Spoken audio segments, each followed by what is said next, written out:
tal? Bueno, buenos días a todos. Miro un poquito más a la sala que a la pantalla. Hoy para la conferencia del Jardín del Filólogo tenemos el placer de presentar a Antonio Carvajal y a Joel Guatelli Tedeschi. Voy a presentar un poquito a cada uno de ellos. Los alumnos que tenemos en clase están haciendo ahora mismo la asignatura de comentario de textos y traducción.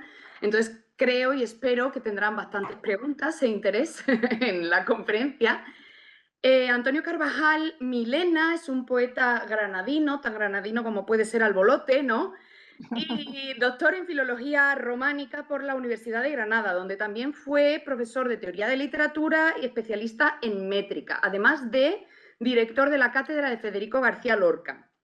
Ha sido galardonado en varias ocasiones, como los premios de la Crítica Nacional Andaluza, el Villa Madrid Francisco de Quevedo,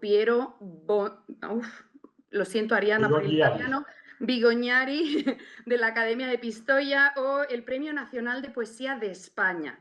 Entre sus múltiples publicaciones, no creo que pueda leer todas porque son un gran volumen de libros, encontramos su primera obra, Tigres en el Jardín, en 1968, Serenata y Navaja, Casi una fantasía, Siesta en el Mirador, Sitio de Ballesteros, Sol que se alude, Del viento en los jazmines, Noticia de septiembre, De un capricho celeste, Testimonio en invierno, Miradas sobre el agua, Raso, Milena y Perla, Alma, religión luciente, Con palabra heredada, Los pasos evocados, Cartas a los amigos, Pequeña patria hundida o Un girasol flotante, que fue por el que recibió el Premio Nacional de Poesía. También, Nerea, dime. Nerea, no sé si habrás notado que casi todos los títulos son de 7 sílabas. Pues no Eso lo es había como una notado, pero ahora... característica muy precisa y muy fidedigna de la poesía de Antonio. Pues gracias porque no me había parado a mirarlo, Joel, muchas gracias. No, pues, te lo Pero no digo. solo se reduce su escritura a la poesía, sino también a libretos de ópera como Mariana en sombras, Don Diego de Granada o Juana sin cielo, todas estrenadas, y con música de Alberto García de Mestres y Héctor Eliel Márquez. Ha publicado también otros ensayos, Metáfora de las huellas, Costumbre sana y Ante un pozo de plata, y ha sido traducido al francés, al inglés, al polaco y, si no me equivoco, al ucraniano, y colabora con artistas plásticos, fotógrafos, músicos, además de como revisor, traductor y protagonista traducido del proyecto de traducción colectiva de la voz lírica del que nos van a hablar hoy. También ha sido protagonista como estudiado en 2 tesis doctorales que yo sepa, una la de nuestra segunda invitada, Joel Guatelli, y de José Cabrera Martos.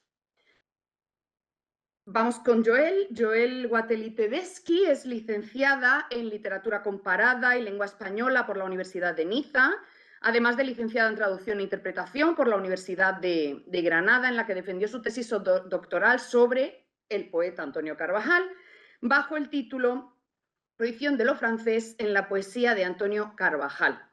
Ha sido profesora de la Universidad de Granada desde 1991 hasta su reciente jubilación o liberación, según si es de las clases o de lo demás, como dice ella, en 2023, donde impartió clases de cultura y civilización francesa y traducción en la Facultad de Traducción e Interpretación de Granada. Sus líneas de investigación pasaron por la metodología de la enseñanza de la cultura, la traducción poética y la literatura de las Antillas francófonas. Ha dirigido en la Universidad de Granada desde 2004 hasta 2023 el seminario de Trazcol, Traducir colectivamente la voz lírica, que llevó a cabo una veintena de proyectos de traducción colectiva para difundir la poesía granadina en el extranjero e introducir en el mercado español la poesía de autores franceses o de otras literaturas. Ha impartido clases y conferencias en varias universidades extranjeras y tiene muchas publicaciones sobre temas didácticos y literarios. Actualmente este proyecto Trazcol sigue dando frutos, pues recientemente ha impartido un seminario de traducción colectiva en la Universidad de Paris-Cité en marzo de 2025. Tenemos la prueba con una de las alumnas que asiste además. Entonces ya la palabra es vuestra y por mi parte no sé si me he quedado corta. Si es así, lo siento. Os cedo la palabra. Voy a cortar el sonido de la clase por el momento. Muy bien, pues mira, si me permite, yo voy a empezar porque Realmente hoy es un día pues feliz, muy feliz, porque vamos a tener no una conferencia como lo ponían en el cartel, me dio un poquito de susto ver conferencia, sino más bien un diálogo. Y esto es muy propio de la forma en que piensa Antonio Carvajal el uso del idioma y el uso de la poesía, el uso interlocutado del idioma, como lo dice maravillosamente. Y hay una cosa muy interesante, es que en 1999, para el CAPES interno, escogieron uno de los poemas más simbólicos de la ética poética de Antonio Carvajal, que es La Parra de Leucodia. Y allí hablaba de gente, ¿no? Todos juntos, bebiendo bien, comiendo bien, que Antonio es un epicúreo, y sobre todo hablando muy bien y hablando de una forma pausada, compenetrada, para obtener paz, compañía y paciencia. O sea que realmente este poema que fue propuesto a los alumnos del CAPES, creo que es una de las muestras de esto que vamos a tener ahora, una especie de diálogo con amigos todos, desde Lola, Antonio, los alumnos de la sala y por supuesto los que nos están viendo y que no ven. Así que, Antonio, maravilloso, una vez más estamos tú y yo dialogando con mucha gente que queremos, que nos quiere y que vamos a intentar, pues, no aleccionar, no, ni mucho menos. Quizá, como es la poesía, iluminar en el mejor sentido de la palabra, la luz, ¿eh? Y tú hablabas en un poema de que las personas debemos ser cultos de alegría. Cultos de alegría. A mí me encanta este verso, ¿no? Ser culto, no erudito, sino culto en la alegría del vivir. Y tu poesía es vida. Así que, Antonio querido, Antonito, Jolina está aquí contigo una vez más. Eh, Me encanta que me hayas llamado Antoñito, porque así fue como siempre me habló nuestro premio Nobel, don Vicente Aleixandre. Yo lo conocí muy joven, cuando conocí a Vicente Aleixandre tenía 22 años y desde el primer día que lo visité en su casa de Madrid, en Melintonia, hubo dos cosas que me pidió. Una, déjame que te llame siempre Antoñito, y yo encantado. Y, y así a lo largo de toda nuestra relación, que desgraciadamente interrumpió la muerte el año 1984, bueno, pues fui siempre Antoñito para él.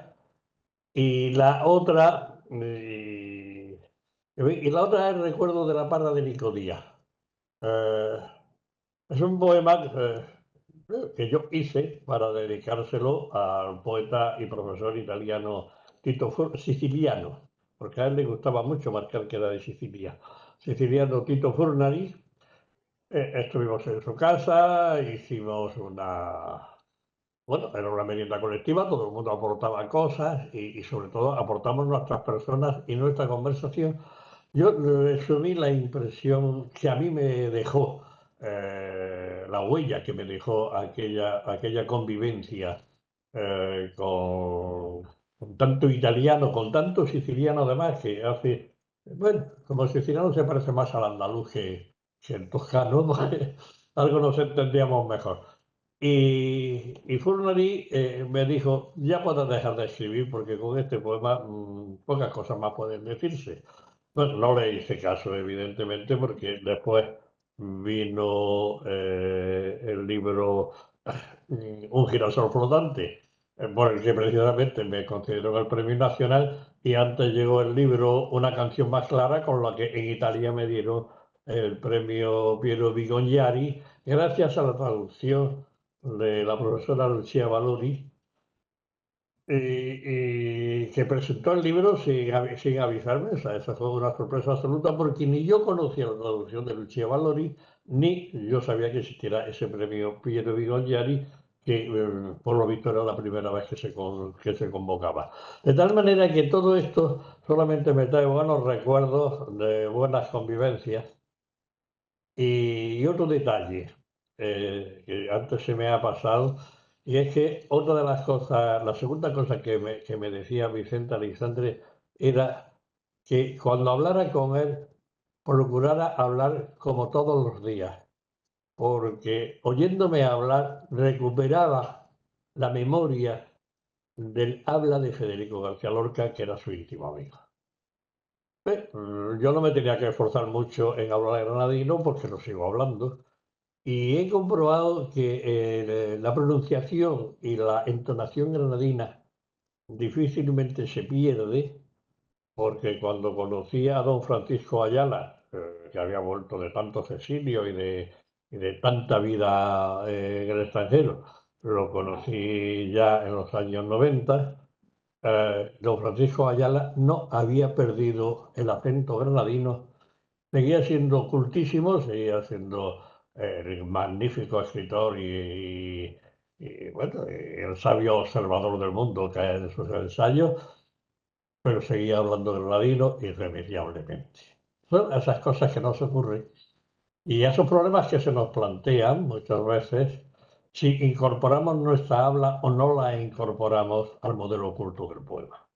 Que es otra cuestión que puede condicionar también, supongo, las traducciones, porque si se quiere dar algo del estilo del autor, habrá que recurrir alguna vez a un rasgo dialectal semejante o un rasgo sintáctico, en fin, algún tipo de recurso que use el poeta y que sea trasladable y entendible en la lengua término. Y eso nos ha dado más de una discusión, es motivo de una discusión en nuestras reuniones y en nuestras correcciones. Es verdad, aunque te digo que ahora mismo el acento se ha considerado y se está considerando, y en la televisión lo vemos con nuestros políticos, el acento ya es una cuestión ideológica y de bandera. Y esto es una pena, es una pena. No, el acento es una cosa natural, normal, que sale de dentro, no es una bandera, no es una bandera para atraer votos. Yo lo digo porque, bueno, estoy un poquito harta de ver algunas personas haciendo alarde de un acento recuperado, mal recuperado. Pero en fin, bueno, esto, mira. No, yo he corregido mucho el mío. Es decir, Sí, yo es verdad, porque recuerdo, ya tú tienes sigo de hablando acento granadino, Antonio? yo Yo sigo hablando de poesía, aunque parezca que no. sí, sí. La primera vez que Vicente Alexandre me pidió que le leyera un poema, no pasé del primer verso. Yo iba con mi amigo Carlos Villarreal, al que le demuestro las cosas, el conocimiento de la poesía moderna y contemporánea española. Él tenía una información magnífica y, y yo empecé a leer el primer verso y de pronto don Vicente hizo un gesto con la mano. ¡Qué horror! Carlos, por favor, enséñalo a leer. Bien, aquello unía con aquella cosa que teníamos de pequeños, bueno, de jovencito, cuando estábamos en el colegio interno estudiando, porque en nuestro pueblo no había instituto ni nada que pareciera. Y, y entonces todos los andaluces hablábamos mal para nuestros profesores, que venían todos de Castilla o de las Vascongadas, antes se decía Vascongada, ahora se dice Euskadi, o de Santander, que era Castilla, ahora se dice Cantabria, y así tenemos que estar siempre traduciendo del ayer al hoy. Y todos ellos hablaban con unas S muy marcadas, y había un compañero nuestro, Juan Carlos Rodríguez, que tenía una madre de Álava, es decir, lo más castellano que hay en el mundo, porque no hay cosa más castellana que la provincia de Álava en toda España, aunque esté políticamente inserta en la Vascongada, en Euskadi, y todos teníamos un complejo de que hablábamos mal. Y efectivamente, la fonética de nuestro pueblo, la de mi pueblo, por ejemplo, me paro a oírla y es espantosa. Y la de los pueblos circundantes. Yo creo que una de las zonas de peor fonética que hay en España deben ser la zona de la Vega de Granada. Bueno, la zona de Granada entera, porque además hay motivos históricos para que así sea, y las zonas extremas de la provincia de Cádiz y sobre todo Huelva. Una fonética, además mucho ceseo, una fonética muy dura, pero claro, eso al mismo tiempo a la hora de escribir nos permite una conciencia muy clara de que una cosa es el habla, otra cosa es la escritura. De cómo la percepción de nuestra habla condiciona la elaboración de nuestro poema, de la conciencia clara de que el poema se hace con sonidos de las palabras que se hablan, y hay que estar ahí en una adecuación permanente entre el uso y la norma. Y eso enriquece, quiero decir, a veces puede parecer una limitación, pero el esfuerzo de superar, bueno, la pobreza o el exceso de la lengua hablada a la hora de hacerla una para todos y pasarse a una norma entendible por el máximo número de lectores posible, hace que el poema se vea y se vea con otros ojos y sobre todo se oiga. Pues yo Mira, siempre soy partidario de la métrica acústica. sí, Incluso en las correcciones, esto lo recordará muy bien, Joan, yo siempre estaba con claro. el oído pegado a cómo sonaba el verso. Efectivamente, mira, para intentar volver un poquito al tema, ¿no?, de Tratcol, porque precisamente lo que acabas de decir enlaza precisamente por qué nació Tratcol. Porque yo era alumna de tus clases de lengua española en la Facultad de Traducción e Interpretación, había vuelto a engancharme a los estudios. Y precisamente lo que me embelesó, lo que me maravilló es que tus clases eran clases habladas, no leías una cosa que habías escrito, no, era una habla, tú eras una voz.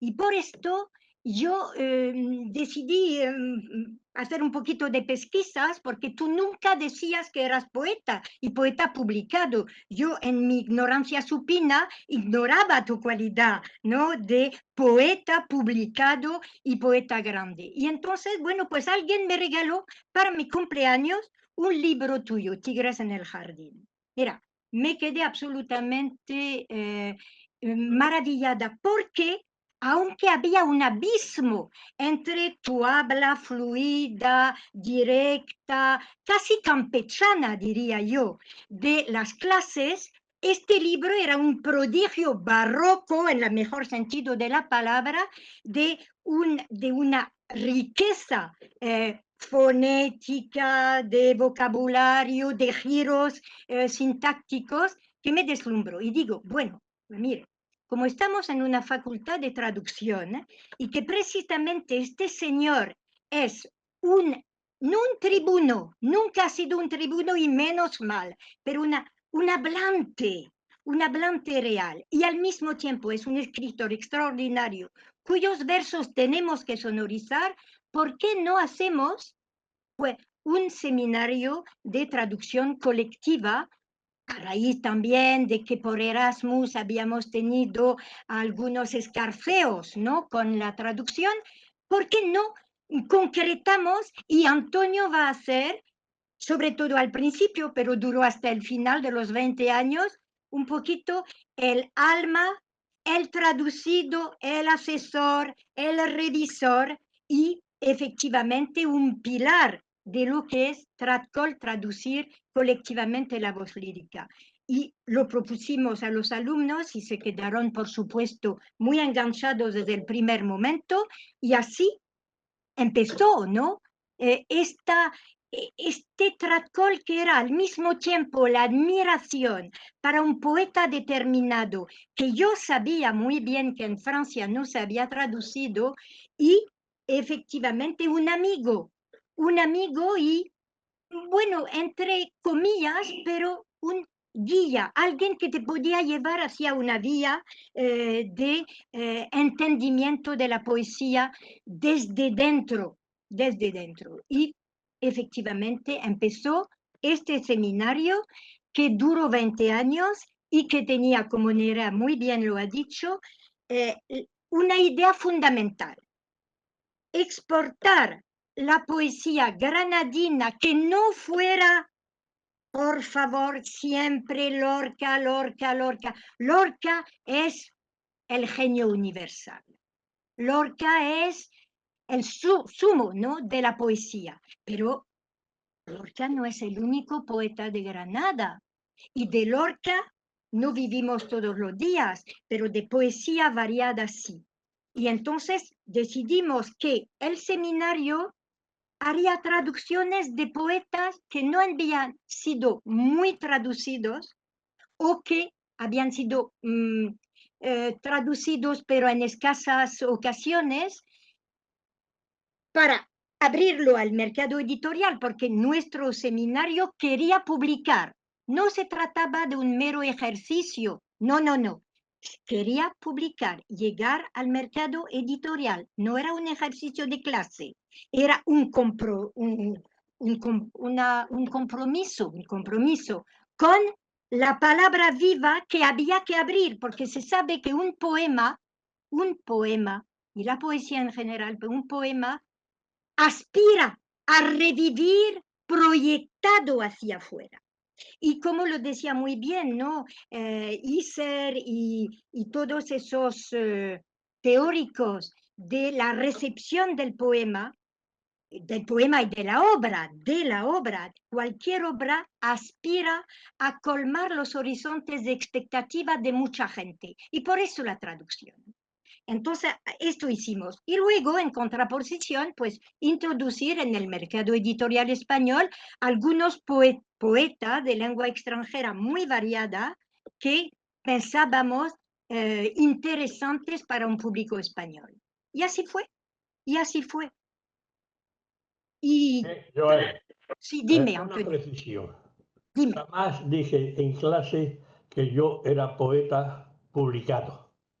Jamás dije en Sí. clase que yo era poeta y jamás dije en clase que tenía libros publicados. No, no, jamás, jamás. Perdona un momento, y te voy a decir la razón que la expliqué en otras ocasiones, pero que por lo visto tú esa explicación no la oíste.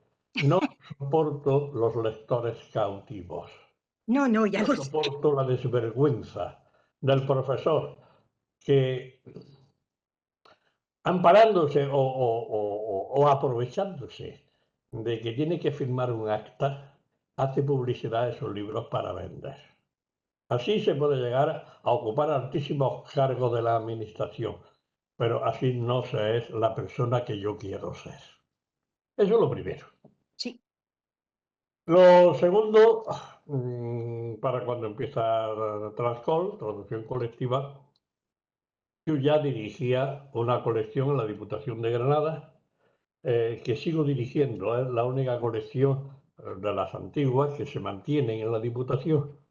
Y se mantiene la colección por una razón muy sencilla. Porque yo cada vez que cambia el organigrama de la Diputación, cada vez que cambia bien, el equipo de gobierno de la Diputación por los distintos partidos políticos, yo he trabajado con todos los partidos políticos que han dirigido la Diputación de Granada, hago lo mismo. Saludo al nuevo responsable, al nuevo diputado de Cultura. Le digo que si me cesa se lo agradezco porque llevo ya mucho tiempo y se cansa uno también de repetirse y de no tener ideas nuevas. Si me mantiene también se lo agradezco porque es una señal de confianza y de reconocimiento de mi trabajo, pero que en los dos casos le quedaré muy agradecido, pero que tendrá un enemigo enfrente si suprime la colección, porque los bienes de cultura no deben destruirse. Bien, si seguimos aquí, Joel ha planteado un problema precioso, que es el problema de esa entonación artificial que está creando en España, por lo menos, la propaganda política y la publicidad política, donde hemos perdido la noción de debate político, de debate y de discusión seria sobre los problemas, y nuestros políticos se han dedicado a decir todo prácticamente con el mismo tono, cuantos más insultos pueden mejor, sin base. Yo estoy bastante desesperado con la situación española porque desde que en los años 90 hubo un juez que pisoteó la presunción de inocencia, hasta hoy la presunción de inocencia en España ha desaparecido, vivimos en un país de calumnias y además vivimos con los nuevos medios de comunicación, con el Internet, en fin, y con todo ese conjunto de redes que nos cazan como a pajaritos o a peces, nos meten a todos en la misma bolsa. Estamos viviendo una época de desprecio del esfuerzo y de desprecio del auténtico trabajo por conocer. De tal manera que nos llegan las cosas y nos las tragamos porque están colgadas en la red. Y no discutimos, y no reflexionamos, y no pensamos por nuestra cuenta, y no hablamos por nuestra cuenta. Nos hemos convertido en eco de ecos, de ecos, de ecos. Y claro, el eco se repitió tanto que terminó desapareciendo según la fábula de Eco y Narciso. Bien, traducir, y ahora ya me quiero centrar en el problema, y vuelvo a una frase que dije, creo recordar en el primer seminario. La traducción no es posible, pero se traduce. Exacto. Llevamos siglos traduciendo Por y siglos supuesto. planteándonos si aquello que estamos traduciendo es o no es. Para mí está muy claro. ¿Qué sería de nuestra cultura si no hubiera traducciones? Incluso sin plantearse si llevan razón o no llevan razón. Quiero decir, que uno llega a Sicilia, y en Sicilia, que fue territorio griego porque es la Magna Grecia, y todavía en el sur de Italia, en la Bota, hay pueblos donde se sigue hablando griego arcaico. En Sicilia, uno habla con los cultos sicilianos y uno se sorprende de que hablan de Homero o de Virgilio con la misma naturalidad con la que nosotros hablamos de Vicente Aleixandre o de Pablo Neruda. Son absolutamente suyos y los conocen a través de traducciones, unas mejores, otras peores, pero siempre traducidos. Y ahí es donde tenemos que reflexionar si el mantenimiento de las lenguas es una riqueza o el mantenimiento de las lenguas no es una riqueza. Y hasta dónde conviene traducir y hasta dónde no conviene traducir. ¿Me explico? Sí, sí, de Me todas explico un formas, momentito. sí, El dime. modelo de traducción clásica española es Fray Luis de León. Fray Luis de León sabía hebreo, sabía latín, sabía griego, sabía toscano, sabía el habla de Florencia y posiblemente supiera árabe, pero se lo callaba. Y digo que posiblemente supiera árabe, pero se lo callaba porque el gran renacentista español, que desde el punto de vista como persona no es ni Garcilaso ni Bocal, sino que es Hurtado de Mendoza, poeta nacido en la Alhambra de Granada, hijo del capitán general de Granada, del virrey en definitiva, eh, embajador de Carlos V en Venecia, embajador de Carlos V en Roma, amigo íntimo de Pietro Aretino y del gran editor del Petrarca, es decir, que está viviendo y viviendo porque prácticamente en España no estaba nunca, es decir, estaba inmerso en pleno Renacimiento italiano, y este gran personaje, bueno, pues Hurtado de Mendoza sabía árabe. Y no conocer el árabe en España, no hablarlo, haberlo perdido de esa manera que lo hemos perdido, a base de expulsiones y violencia, hace que de vez en cuando uno note que hay un hueco creado por extirpación. Y dicen que cuando a uno le cortan una pierna o una mano, tal, que de vez en cuando le duele lo que tiene cortado. Y yo creo que esa sensación la tengo en el sentido de que ni he acabado de aprender las lenguas peninsulares, no me las sé, no las hablo, hablo nada más que mi dialecto granadino, y por una parte estoy echando de menos ese complemento cultural imprescindible para leer los monumentos que tengo delante de los ojos. Es que yo nací enfrente de la Alhambra, es que desde mi casa me asomaba al balcón y tengo enfrente la Alhambra absolutamente visible y dominante. Y tener esa carencia de esa lengua hace que por una parte los traductores empiezan a poner notas, los traductores del árabe empiezan a poner notas y empiezan a eh, discutir entre ellos y parece que cuando hacen la traducción están discutiendo consigo mismos. Hay como un debate que no permite una expansión espiritual amplia que diga esto es. Sí, yo ahí echo de menos un traductor tan osado como don Juan Valera cuando traduce en estrofa de la que llamamos manriqueña, cuando traduce en copla manriqueña, la elegía de Urueca a la pérdida de Ronda. A mí eso me parece un prodigio de recreación en la lengua de una situación espiritual que de otra manera no nos llegaría con la intensidad con la que llega. Yo he leído ese mismo poema en versiones prosificadas o en versiones que han intentado imitar, perdón, la forma del poema original y no tiene la emoción ni tiene la intensidad que tiene, para mí, la traducción de don Juan Valera. Pero fíjense ustedes que siempre digo para mí. Es decir, yo estoy hablando ahora como receptor de traducciones.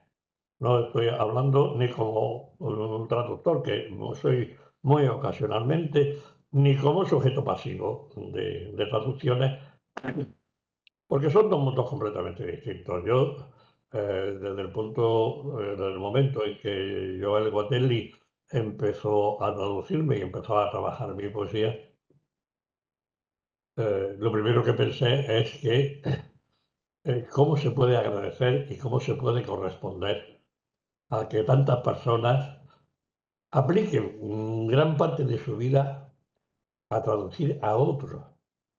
Porque por Mira, muy Antonio, bueno que se te sea, paro un momento, si me perdona un momento, Joel, permites. por muy bueno que se sea, nadie tiene derecho a pedir que nadie lo adore.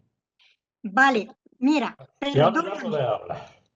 perdóname, Antonio, porque has dicho cosas de interés, has hablado del árabe, pero no te preocupes, estamos subsanando y con creces esta ausencia. No es ausencia ahora.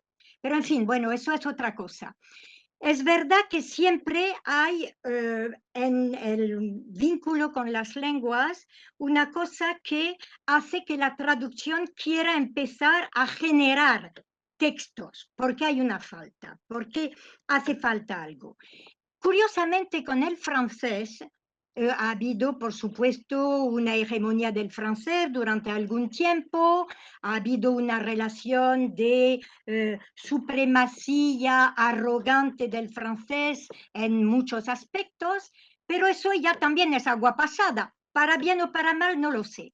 Pero en cuanto a ti, yo como francesa de origen y yo como traductora, yo veía que había en tu relación con Francia una especie de belicosidad que quizá te viniera de Unamuno, que el galófobo mayor, o no lo sé, pero efectivamente había como un rechazo también, no solo de parte de la cultura francesa que veía como cosmética, como un poco bárbara, la lengua también.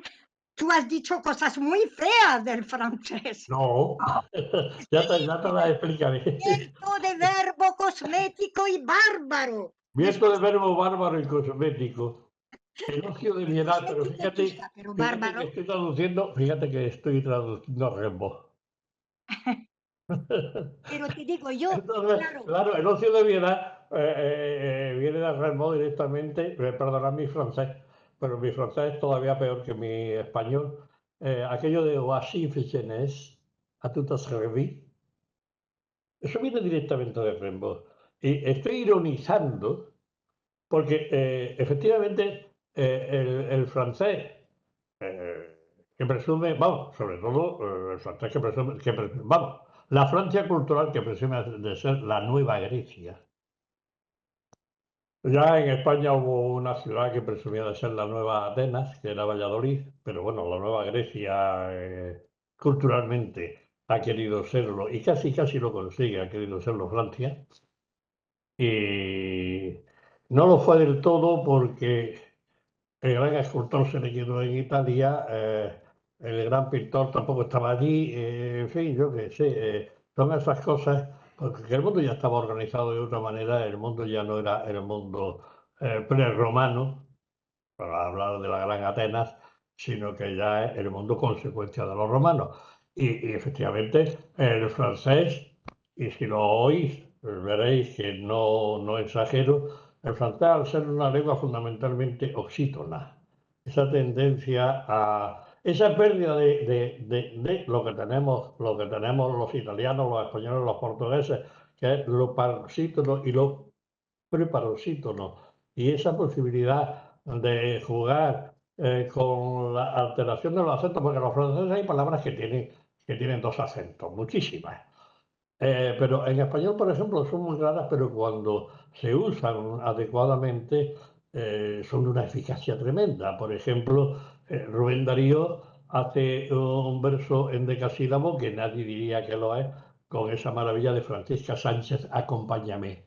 Y entonces, acompáñame, pero hace el acento en acompá, y luego ese me, que remarca, que recalca, y que yo luego me sirvió para ironizar también con determinados hábitos españoles de los calcos de otras culturas sin pararse a pensarlo, porque los que traducen el cumpleaños feliz en español no se dan cuenta de que están poniendo un acento que va, que un acento poético que va o un acento de dicción, o un acento hablado, que va en contra del acento musical. Y entonces todos pegan un grito y dicen, todos ustedes, y te desea, y entonces ponen el acento donde no puede estar. Te deseamos, te deseamos. El acento tiene que estar en la A, no en la E, como lo ponemos. Bueno, y entonces les digo, vamos a poner el acento en su sitio. Y en vez de decir, te deseamos, todos, decir, todos te desean. Y claro, es mucho más cómodo poner el acento en la E del T y además destacamos el T, el tú, que es a quien estamos felicitando y a quien le estamos deseando todo lo mejor del mundo. No hay manera de poder con la rutina. Y estas cosas que cuando toda la teoría que practicamos en la traducción en clase, en las aulas, que se caiga, si que llega a algún sitio, se puede quedar en el texto, que se evite, porque todo este trabajo, todo este esfuerzo de pensamiento, todo este debate, luego se reduce a el texto que se publica. Y en cambio, cuando lo pasamos a la vida cotidiana y cuando lo pasamos en fin, a hacer de eso un instrumento de colaboración y de cooperación y de convivencia, pues resulta que no se nos acepta porque puede más la rutina o lo recibido que lo pensado. La traducción a mí me maravilla, entre otras cosas, porque cómo hubiera podido yo leer a Homero si no me lo llegan a dar traducido. Lo que pasa es que, claro, hay versiones de Homero y versiones de Homero. No es lo mismo decir, oh Musa, canta la cólera de Aquiles, que decir, canta, oh Musa, la cólera de Aquiles, el pelida. Honesta a los aqueos, haz de calamidades. Porque yo estoy oyendo un equivalente del verso hexámetro griego, los versos hexámetros, de acuerdo con su medida de pie, oscilan en su medida entre 13 y 17 en el sentido de percepción silábica, y claro, como el verso que está traduciendo el segundo traductor, el canta o musa la cólera de Aquiles, el pelida, ese pedazo de verso enorme, está sonando a pie griego acentual y está dando un equivalente casi muy aproximado. Y yo reconozco en la segunda traducción, reconozco la labor de un artista un artista de la palabra, que es el buen traductor, y por una parte, pues estoy leyendo un mecánico de la lengua, que es el que canta, el que dice, "O Musa, canta la cólera de Aquiles", porque ese "O Musa, canta la cólera de Aquiles" no me está diciendo absolutamente nada. Ya está.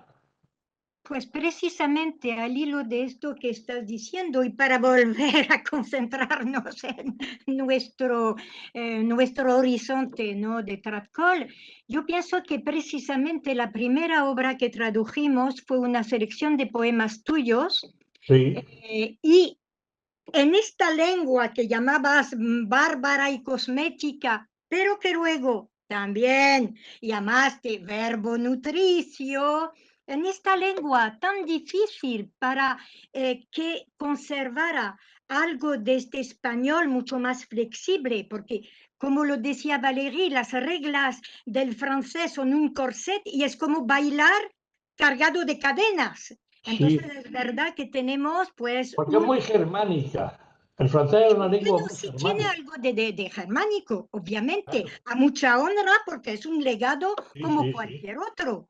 No hay en una lengua una cosa que haya que despreciar. Y cuando pienso que el malísimo de Rousseau, citado por Genaro Talens, que después tradujimos, decía que el francés era como un ladrido continuo y que no se podía soportar la métrica y la música del francés, mi vena patriótica y mi buen hacer de hablante francesa que gusta de su idioma, pues se revela. Y yo creo que en la primera traducción que hicimos, que se llama Si proche de Grenade, no sé por qué, esto fue Segers, porque fue publicado en Segers, uno de los últimos libros publicados, no sé por qué pusieron este título, para mí algo disparatado, que no entiendo. Si proche de Grenade quiere decir esto, no lo sé, pero en fin, fue esto.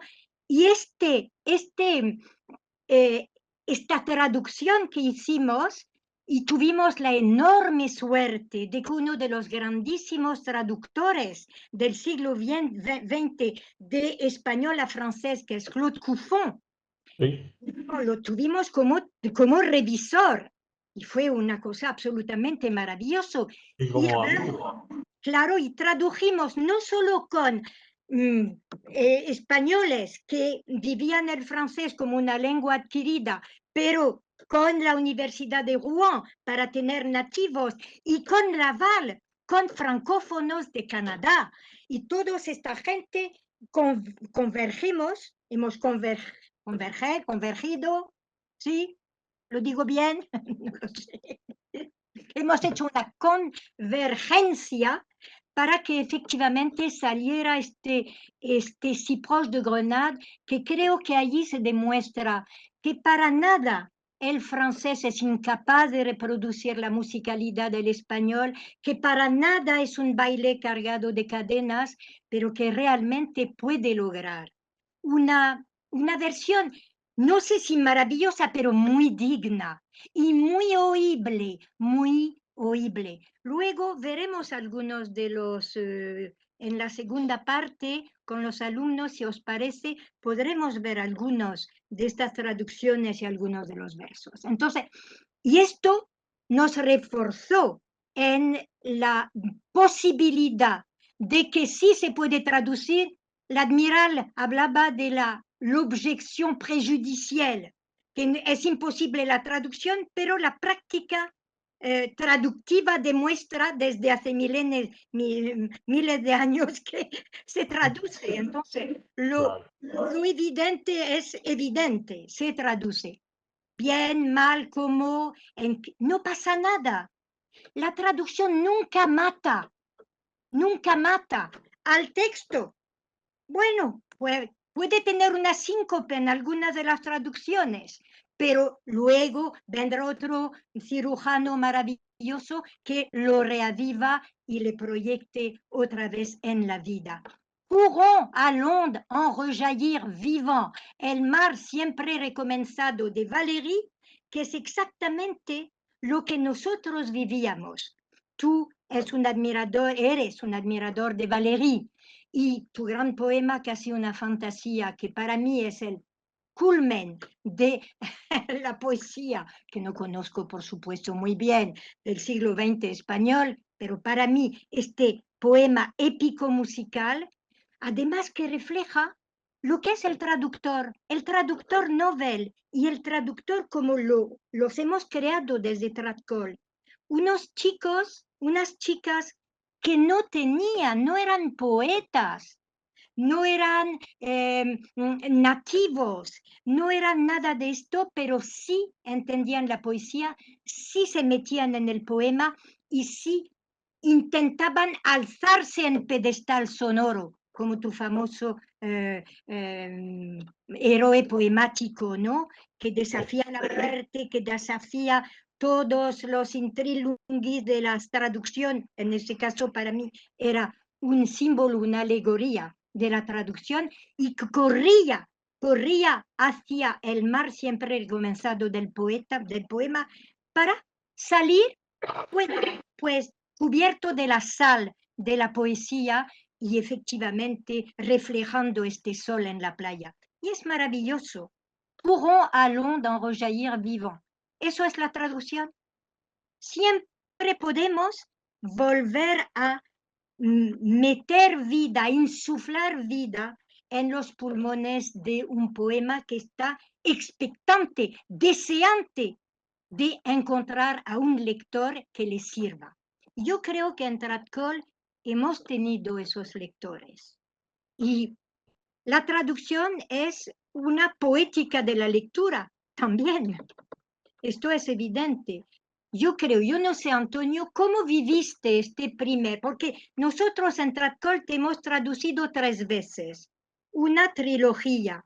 Primero, Si proche de Grenade, hacia el francés.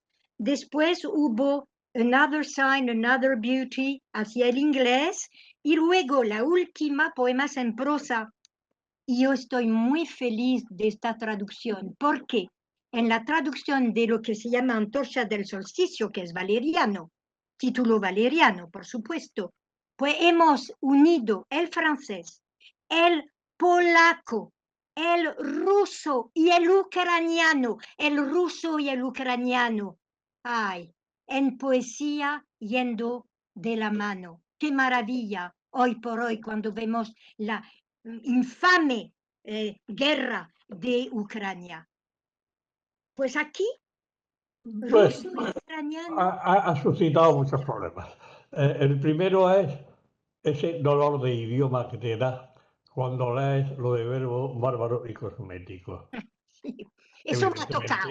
Evidentemente, la lengua de los cosméticos, la lengua de los perfumes y la lengua de los adornos, sobre todo faciales, es el francés.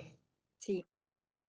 O era, cuando yo lo vivía con la intensidad bueno, de un bachiller que está obligado a traducir y que prefiere, curiosamente, dentro de la antología que traducíamos con 15 años, que prefiere Mallarmé a Verlaine. Y mientras que toda la propaganda española estaba, bueno, toda la propaganda de la literatura española estaba volcada hacia la música ante todo en el poema, yo estaba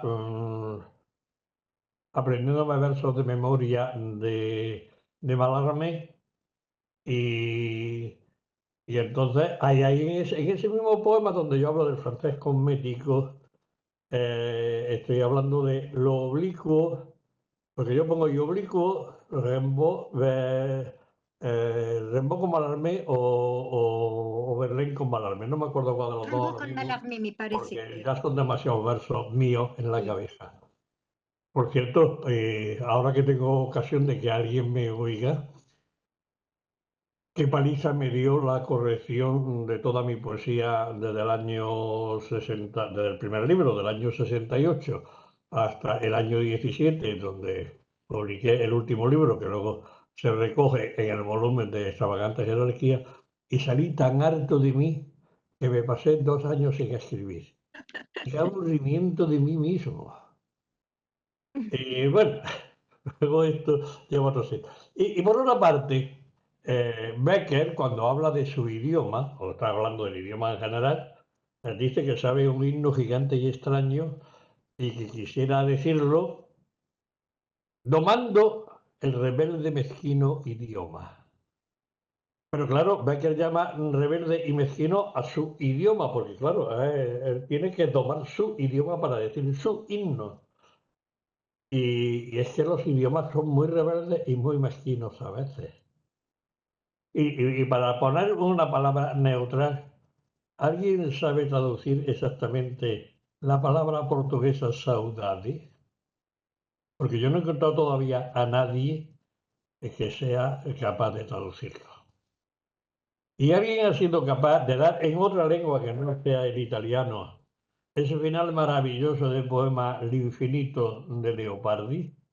Esa maravilla de Il naufragarme dolce in questo mare, que dicho en otro idioma, te lo cargas por completo porque no hay esa sonoridad, esa trama sonora. Todos los idiomas son rebeldes y mezquinos para traducir ese Por verso. supuesto. Entonces, bueno, yo estoy ironizando en el poema, el prólogo de Siesta en el Mirador, pero en realidad lo que estoy haciéndole es un homenaje a esa gran literatura francesa que yo adoré desde el primer momento, pero con una conciencia muy clara, que en mi opinión estaba sobrevalorada. Un poquito lo que pasa ahora con el inglés y sobre todo con la literatura yanqui. Miren ustedes, no he leído peor estupidez que la de un tal señor Eliot, que dice que el mes de abril es el más cruel. Será para él, donde viva él y en su territorio, porque de luego el abril que estamos viviendo, Joel y yo, en España, es absolutamente una gloria y una bendición. Y también cruel. Yo estoy de acuerdo con... La crueldad no es del mes. No, no. No, la crueldad no es del mes. La crueldad es de que todos los seres, bueno, todos los seres de la naturaleza tenemos un plazo de duración, Sí. ¿no? La obsolescencia programada, parece ser que todos nacemos con esa marca ya puesta de obsolescencia. No es un invento gratuito de los estafadores que nos compramos unos zapatos y al mes ya se nos están despellejando. No. Todos nacemos ya con la obsolescencia programada. ¿De acuerdo? Pero mientras que vivimos, tenemos tiempo de hacerlo bien, de hacerlo mal, de hacer felices a los demás, de hacernos desgraciados a nosotros mismos. Tenemos tiempo para todo. Y esto lo tenemos que decir, porque si no lo decimos, lo no dicho no consta.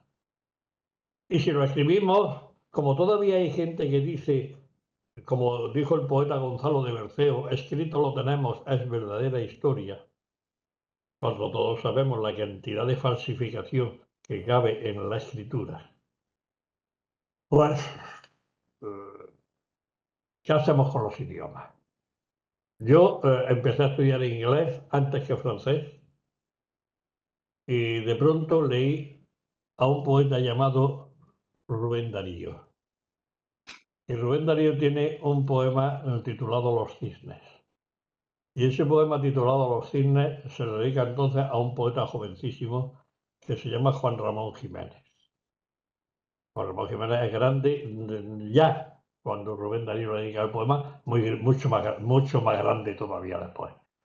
Pero Rubén Darío, que era, bueno, era diplomático y viajaba y conocía, y tiene un vecino arriba que se llama Teodoro Roosevelt.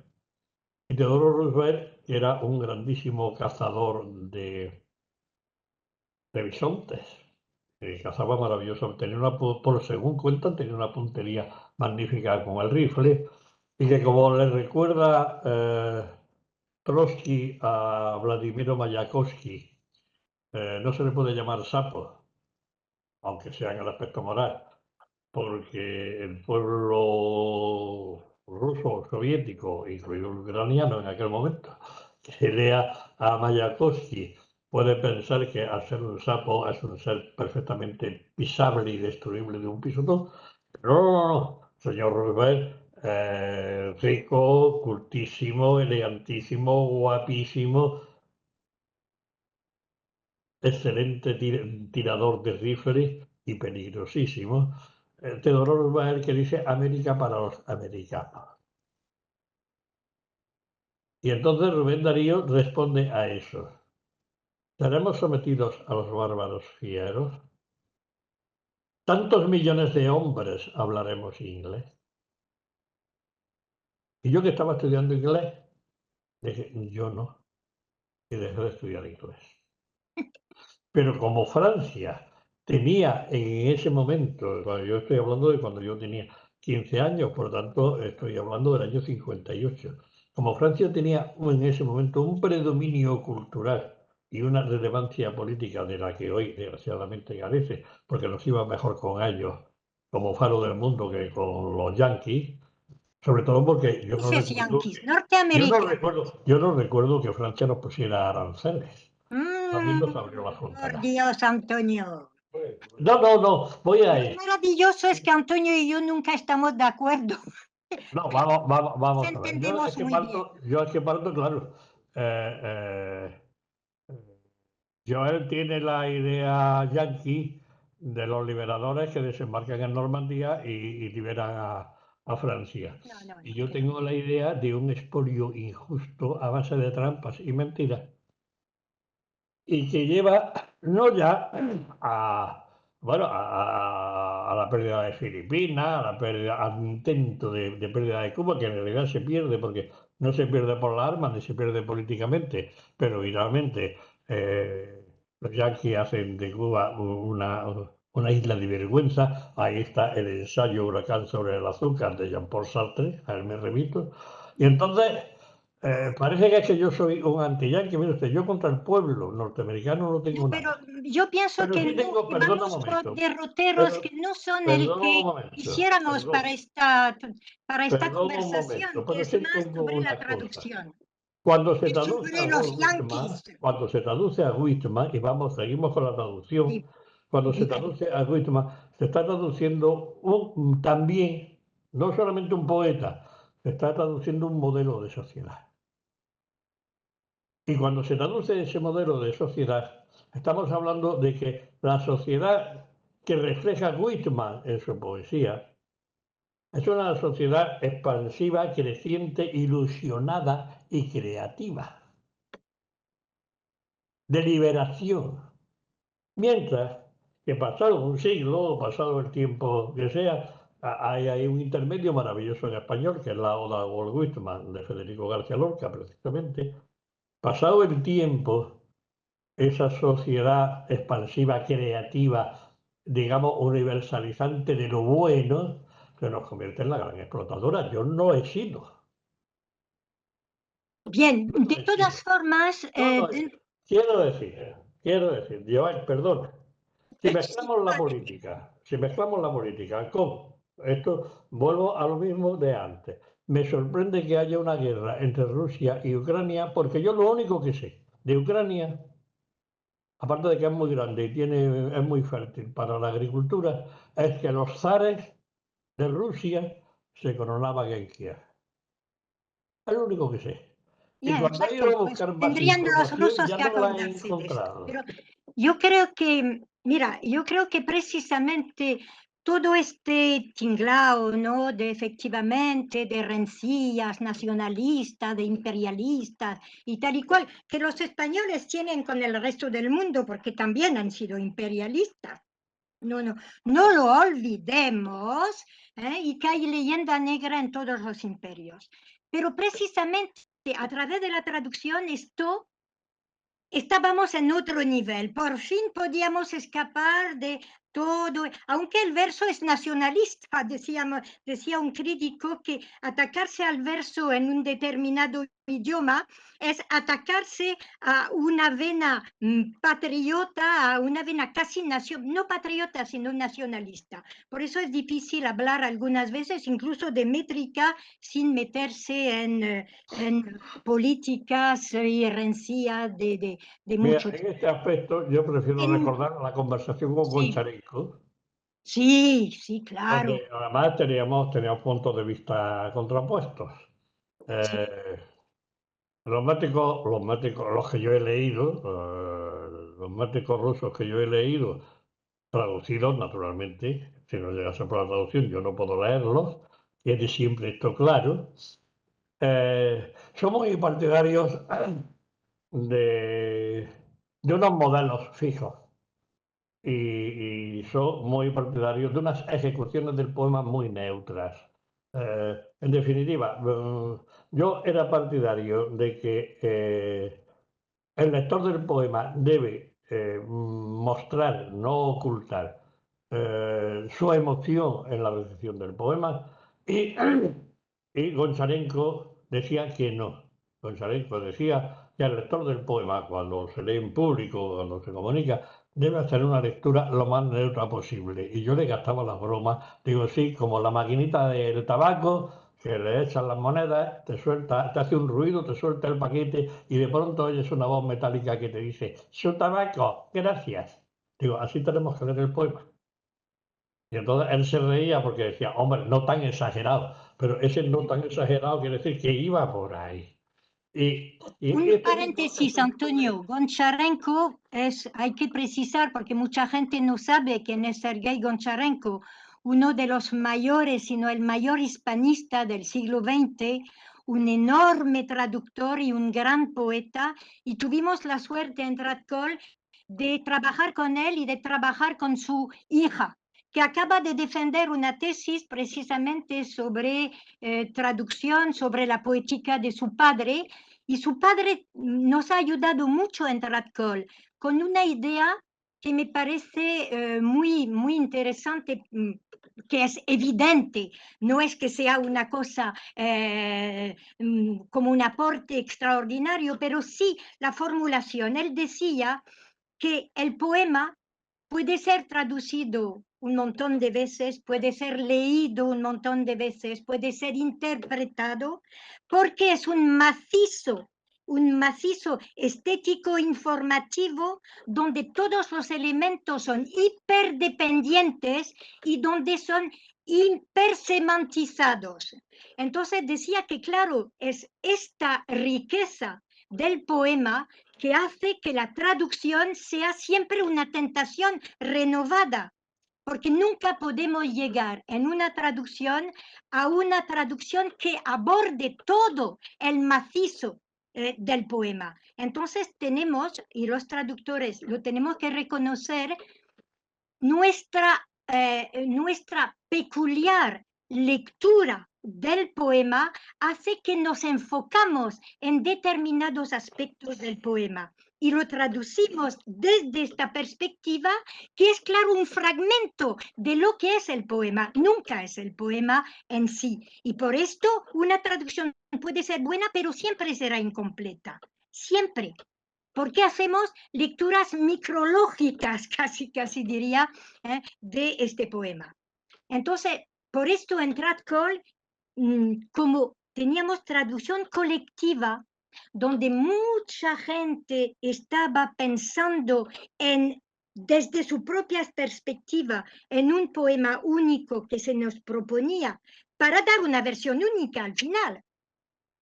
Y en este aspecto yo quisiera recordar, porque en Neuchâtel habéis tenido una grandísima traductora y pensadora de la traducción, que es Monique Lederach. No sé si lo pronuncio bien. Y a mí lo que dice Monique me ha ayudado muchísimo, sobre todo en traducción colectiva, porque dice Monique, entre muchas otras cosas que no puedo ahora evocar, pero tenía una expresión maravillosa que era la rêverie associative.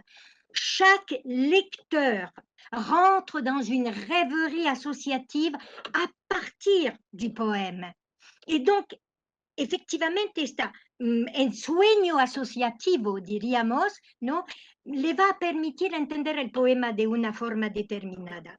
Y en traducción colectiva, muchas rêveries associatives, muchos ensueños asociativos nos va a permitir al final, pues determinarnos por uno, pero uno que abrace la mayor parte de este goce particular, personal de cada traductor, que se mete al servicio de una voz colectiva. Es muy complicada la traducción colectiva, porque está hecha de renuncias. Tú tienes que hacer un mestizaje, y en este mestizaje, pues efectivamente algunas cosas quedan borradas, otras cosas quedan exaltadas. Y es difícil, porque es un perpetuo ejercicio de equilibrio entre lo que quiero decir, lo que los demás quieren decir, lo que los demás han sentido, y a ver cómo llegamos a una voz única, porque tenemos que dar un solo poema. Y esto es maravilloso, porque esto es un debate comunitario, es un debate colectivo que desemboca en un único proyecto, en un único texto. Y en este texto veo mis hallazgos y mis renuncias. Y me parece que es un ejercicio para un grupo, particularmente de alumnos que están aprendiendo a meterse en un texto muy rico y muy difícil, muy arduo y algunas veces tú te dices, pero yo tenía la solución ideal y hemos tenido que renunciar a esta solución porque los demás no estaban. ¿Qué más da? ¿Qué más da? Tú podrás dar tu propia traducción si un día lo quieres, pero aquí has llegado a renunciar a algo y a aceptar a los demás, y está bien, está bien. Sí, yo voy a interrumpir. No, disculpa, iba a decir, Joel, si quieres, que como nos queda poquito tiempo, Sí. si queréis podemos ver todo esto de lo que estás hablando en los Sí, por poemas, favor. porque nos quedan unos 15 minutitos. Por favor, sí, veamos. Los puedo poemas. proyectar y los vemos, Veamos. algunos de los que estábamos hablando. Sí, sí.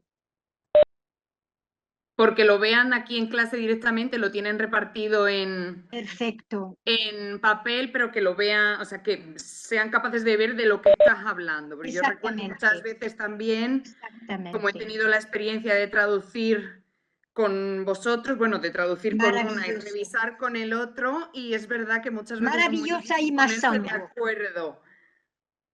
¿Se ven? ¿Los veis en pantalla, Joel? Sí, yo los lo veo. Yo pienso que los demás también, ¿no? Vale, sí. Los vemos.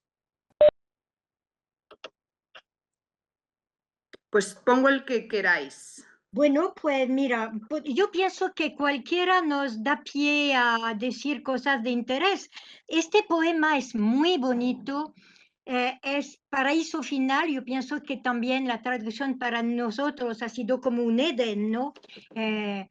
Que hemos intentado alcanzar. Nunca hemos entrado en el paraíso, pero lo hemos bordeado y lo hemos visto. Y yo pienso que aquí podemos decir muchas cosas, y quizá quizá podríamos leer una estrofa para que Antonio lo sonorice. Genial, sí, por favor. Que los alumnos pregunten, porque hay cosas sorprendentes. En la primera, por ejemplo. Sí, en la primera es perfecta. La primera estrofa. La puedo poner más grande. Perfecto. De acuerdo. Antonio, ¿podrías leerlo? La primera estrofa, por favor. Bueno, este poema ya plantea una cuestión de la que no hemos hablado y habría que hablar, y es la ventaja que tiene la traducción colectiva frente a la traducción individual, de que, de acuerdo con Humberto Eco, cada traductor aporta su enciclopedia. Es decir, su conjunto de conocimientos, y dentro de esos conocimientos, fundamentalmente su conjunto de lecturas. Este poema viene bien a propósito de esa aportación de la conferencia. El poema no puede entenderse si no se piensa, vamos, no se puede entender, quiero decir, el poema se entiende perfectamente, pero la clave última del poema, el punto de partida, el concepto de paraíso es el concepto de jardín. Según el poeta Pedro Soto de Rojas, del que hay una cita implícita al final del soneto. Entonces, Pedro Soto Rojas titula un libro famoso suyo, Paraíso cerrado para muchos, jardines abiertos para pocos, que primero Gerardo Diego y posteriormente García Lorca, y luego los que hemos venido detrás de ellos, hemos convertido en uno de los tópicos y comodines para describir esa Granada poética ideal que nos creó don José Zorrilla y que siguen otros poetas creándonos. Bien, entonces yo estoy cerrando un conjunto que es el retablo con imágenes de arcángeles, y en ese hay, bueno, pues lo que dice el poema. Luchando cuerpo a cuerpo nos queremos de veras, y es fuego de mi carne la flor de tu mejilla. El beso en su volumen iguala a la semilla que brota verdemente con 2 hojas primeras. Una Leo la advertencia. parte Las francesa. gramáticas de la academia Ujú. prohíben formar adverbios en mente sobre adjetivos de color. Pero nadie me ha censurado el uso de que brotan verdemente con 2 hojas primeras. Es que es una cosa Y nadie preciosa, me lo es ha, un y hallazgo nadie me lo ha precioso. censurado. Es curioso, pero la academia sí lo prohíbe. Y además prohíbe exactamente esa palabra, Esta verdemente. palabra. Pues veremos cómo lo hemos resuelto nosotros. Yo leo la En luttant corps à corps, nous nous aimons vraiment.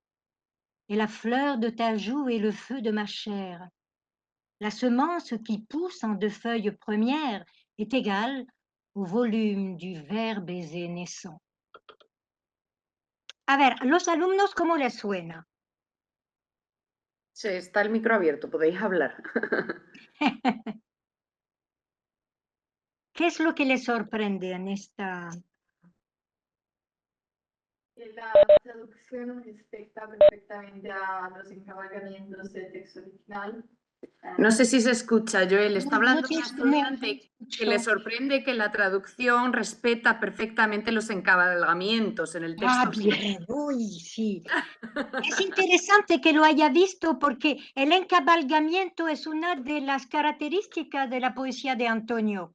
El encabalgamiento que tú has hablado de forma muy docta sobre el encabalgamiento, pero es una maravilla de ligazón y de hacer que la esticomitia de un verso se rompa para que el anhelo poético salte al otro verso.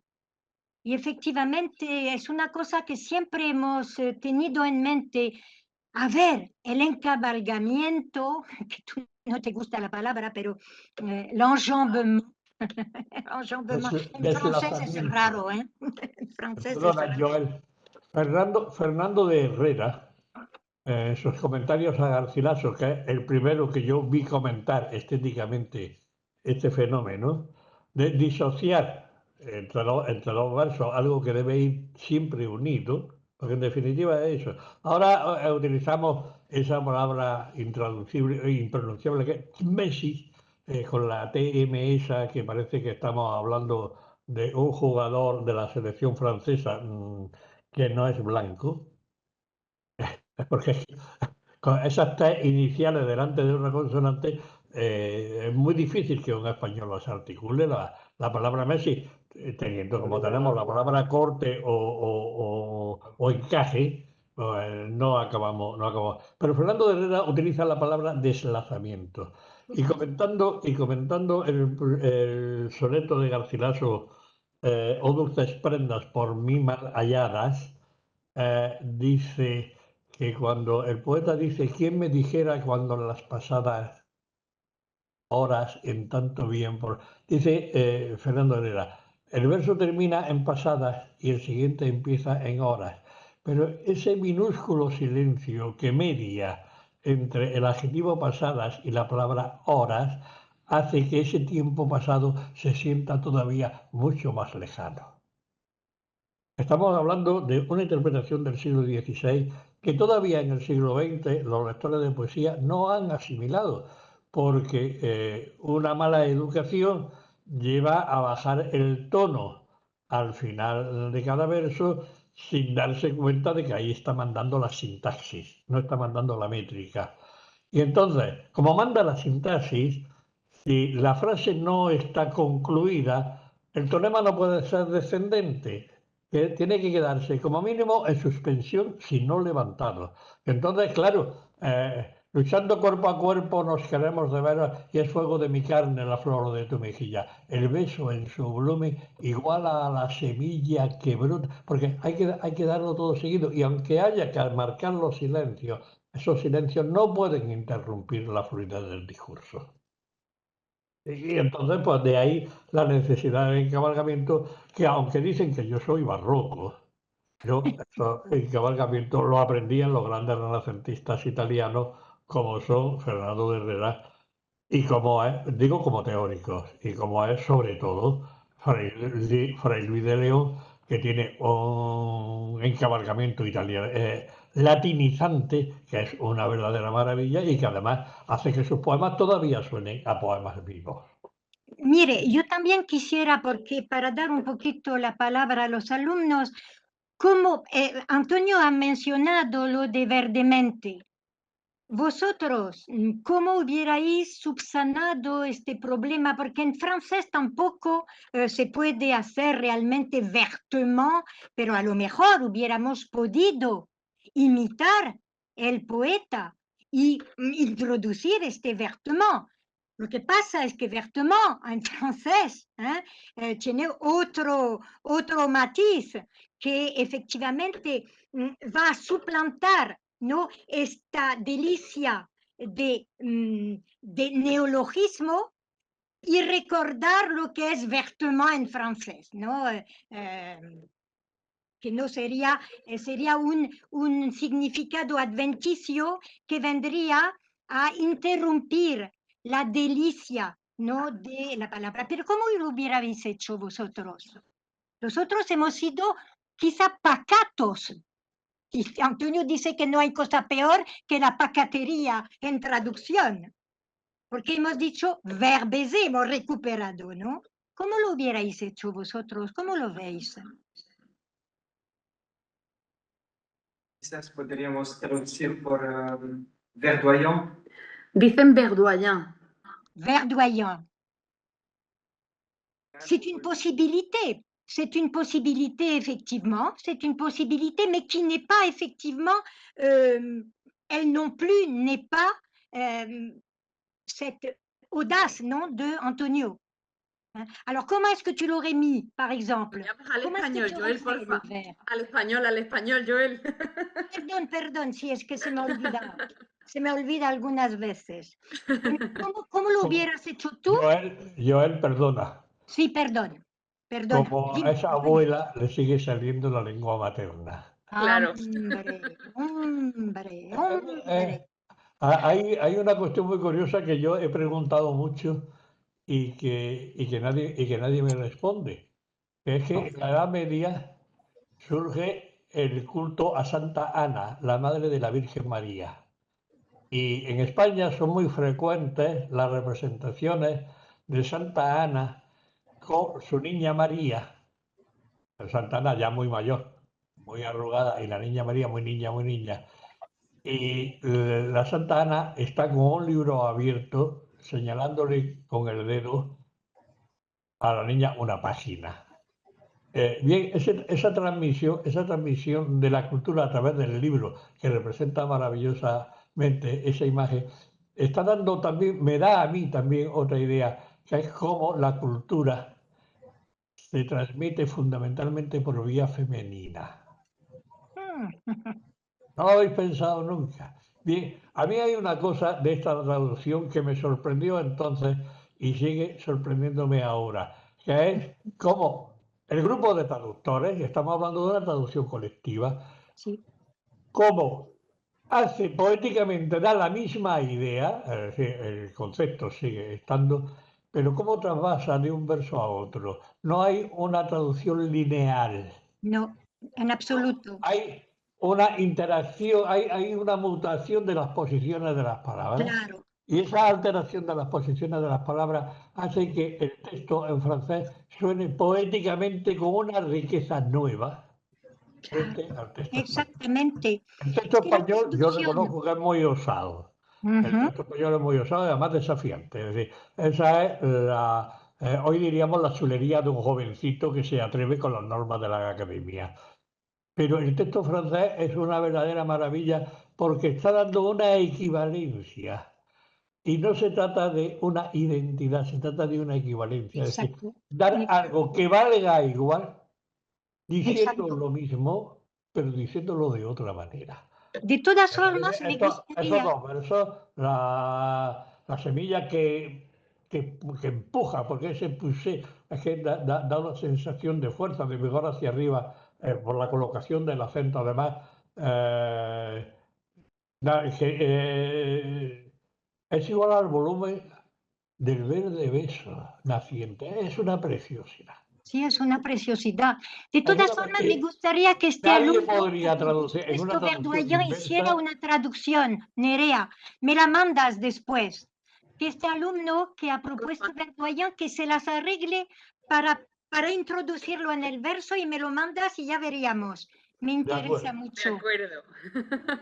Mira, una cosa de este poema también, si nos da tiempo, espérate que te voy a decir. Ah, sí, sí, mira, baja el poema porque en la última parte hay, Antonio, ¿podrías leer el último terceto este? Hay en cueva de nata paladar de paloma y en jardines cerrados para el sol que declina, paraísos abiertos del tacto y del aroma. Aquí está la cita de Soto de Aquí Rojas. está la cita, pero está al revés. Sí, en Soto de francés. Rojas dice paraíso cerrado para muchos, jardines Sí, abiertos para pocos, y yo exacto. digo que hay jardines cerrados, pero paraísos abiertos. Exactamente. Estoy jugando con En el título. francés Incluso va. estoy jugando con una etimología falsa de Granada.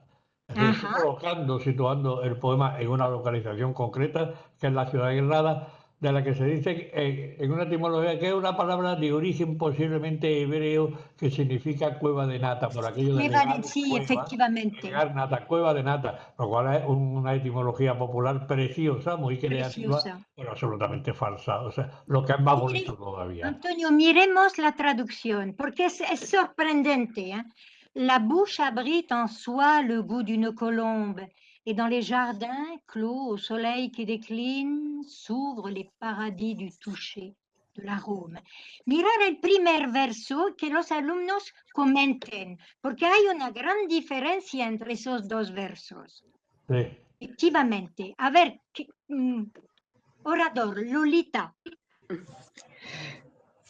Pues es verdad que hay una diferencia, pero la traducción es una nueva creación que respecta el espíritu del poema y el corazón del poeta.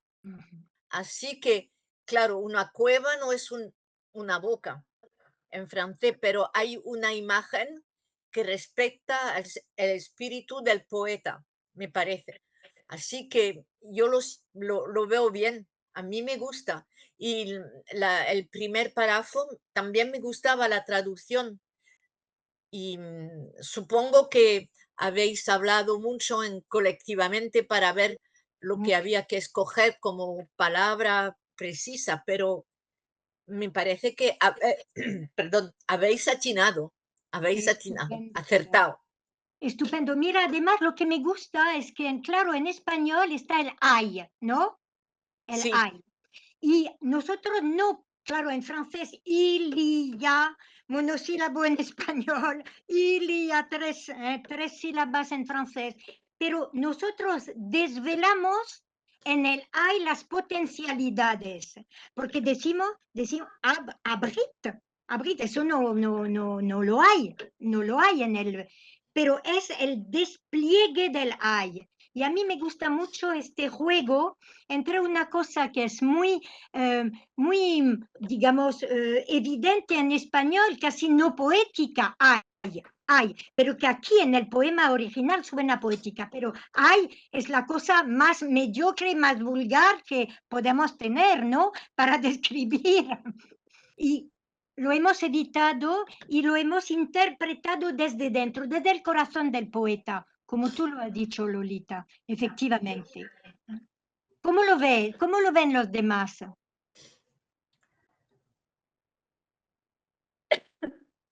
No sé si se osan a decir, no sé si osan a decir algo por si les mandas traducir el poema, Joel. Veo un silencio enorme en la clase. Enorme. Y hay una sinestesia, ¿no? Abrite en soi le goût d'une colombe. Eso es una cosa raro, ¿no? Parce que une colombe, bon, c'est quelque chose que l'on voit, quelque chose que l'on touche. Bon, parfois, malheureusement, il y en a qui la rôtissent et qui la goûtent, mais ce n'est pas du tout le goût de la caille ou de la colombe frite, ou en préparé pour la cuisine, c'est véritablement le goût qu'évoque le vol de la colombe. Donc c'est quelque chose d'assez beau, vraiment. ¿Queréis, Paladar de Joel? paloma, es maravilloso, la expresión es maravillosa en español. ¿Queréis que veamos uno de los últimos poemas? Nos Sí. queda como 2 o 3 minutos. El Vale. que, o Veamos, bien el ¿tú que me qué? decías, me enviabas más tarde, que era muy, a mí me llamaba la atención. Bueno, estos son poemas también que habéis traducido, que son en Son prosa. poemas en prosa. A mí me llamaba la atención A ver. que o Ay. bien el de los traductores a nuestros sí. alumnos, o el Ah, último sí. que me enviaste que habíais traducido y que habías Antonio. marcado también una serie de... Antonio, es que Antonio ha traducido el poema de Théophile Gautier, que claro, habla efectivamente de la sierra, y en España, porque es de los voyages de Théophile Gautier en España, y yo creo que muchas veces es una cosa interesante, porque la traducción de Antonio es interesante, pero lo que realmente me interesa de esta traducción es que vale por el primer verso. El primer verso es un hallazgo absolutamente deslumbrante. Lo otro, vale, está bien, etcétera, etcétera, pero no hay esta calidad o cualidad extraordinaria de la sorpresa que dice fier y sublime como subidísimos. Antonio, ¿cómo se te ha ocurrido algo tan maravilloso? Bien, el primer verso me planteó distintos problemas porque yo no quería perder, no quería perder ese loco amor del poeta. Y no quería perderlo por una cuestión otra vez de enciclopedia. L'amour fou, el amor alocado medieval, que sigue estando presente en la poesía a pesar de todas las modernuras que tengamos, ese loco amor sigue estando presente, pero también como fundamentalmente como una gran referencia histórica y literaria. De manera que poner otro adjetivo a amor que no sea loco era estropear el concepto del poeta, que además lo utiliza para mi gusto intencionadísimamente. Y luego, claro, orgulloso y sublime, orgulloso y sublime sugiere inmediatamente el subirse muy alto. Qué alto se hace, qué alto se pone, qué alto está. Y entonces esa idea de elevación de la altura, pero la altura física como representación de una altura moral o un concepto que diríamos inalcanzable en el sentido, bueno, como antes o como se sigue pensando en las grandes montañas como el Himalaya o en la propia Sierra Nevada, inaccesible en algunos montes para los montañeros por la cara norte, es decir, el Mulhacén y el Veleta son difícilmente, y sobre todo el Mulhacén, porque es que son paradas verticales. Y entonces la impresión esa impresión que da del monte que sale de pronto y sube y llega hasta el cielo y ya no hay más que cielo y monte, esa sensación es lo que me llevó al superlativo subidísimo, porque es que no es que sean altos, es que por encima de alto están subidos y por encima de los subidos que están subidísimos, están en grados superlativos. Bueno, si es un hallazgo, para mis poemas lo hubiera querido para una traducción, pero en fin, que todo el problema viene de que el libro donde se ha publicado esta traducción da una versión que a mí no me gusta, entre otras cosas porque si ustedes se fijan, aunque yo no mantenga las rimas, sí procuro mantener el metro y sí procuro mantener la cadencia del original. Es algo que he defendido siempre. Para que una traducción sea más aceptable, para que la podamos sentir más nuestra, tenemos que, o deberíamos procurar, o quizá sea oportuno, no sé, porque a mí tampoco me gusta utilizar verbos de mandato. Estos son siempre opciones estéticas y ahí no hay quien mande. Ahí se opta libremente. Pero yo creo que conviene mantener el aire de compás del original. Eso. Que fue una idea que di la primera vez que yo hablé fuera de España de métrica, que fue en Lisboa, y precisamente el día que conocí al que luego sería premio Nobel, José Saramago, me interesó muchísimo como novelista y no me interesó nada como poeta, dicho sea de paso. En cambio me interesaron otros poetas que no tienen premio Nobel. Pero bueno, yo hablé precisamente, y Saramago me daba la razón, de que lo que hay que dar en la lengua términos es la sensación de poema y procurar que ese poema conserve el aire de compás, que es un concepto que está muy mal estudiado, muy mal difundido y que es un concepto de métrica que yo aprendí al elaborar mi tesis doctoral, que por cierto, sobre mi obra hay ya 5 tesis doctorales leídas y otra terminada que se leerá dentro de poco. Quiero decir, Disculpa por esa además, parte, Antonio, había leído 2 solo. es que con la edad crece, crece el número de trabajos sobre uno, crecen también las obligaciones morales del poeta con respecto a los que con tanta devoción y esfuerzo se dedican a él, porque Joel además no solamente publicó la traducción, la tesis doctoral que está publicada y consultable en la red, gracias a la Universidad de Granada, sino que además tiene un libro estupendo. ¿Y cómo se llamaba? Consonante respuesta, lo que debe de ser una traducción a un poema. Un poema necesita una consonante respuesta. Mira, Antonio, yo creo que ya tenemos que dejar de hablar, pero Nerea, ¿nos da tiempo a leer esta maravillosa estampa traducido por un grandísimo traductor que era Claude Cuffon? Porque este poema fue escrito rápidamente en el tren cuando Antonio y yo íbamos para Rouen en esta primera traducción colectiva, y al día siguiente este maravilloso Cuffon hizo una traducción absolutamente preciosa. Y esto es un homenaje a todos los alumnos que quieren traducir, que están traduciendo, que aspiran a hacerlo. Y yo pienso que podríamos leerlo como broche de oro a esta conversación un poco caótica, seguramente De interesante. hecho, os lo iba a proponer que podíamos cerrar con esto precisamente. Exacto. Antonio, ¿puedes leerlo? ¿Tu estampa? Estampa de Rouen.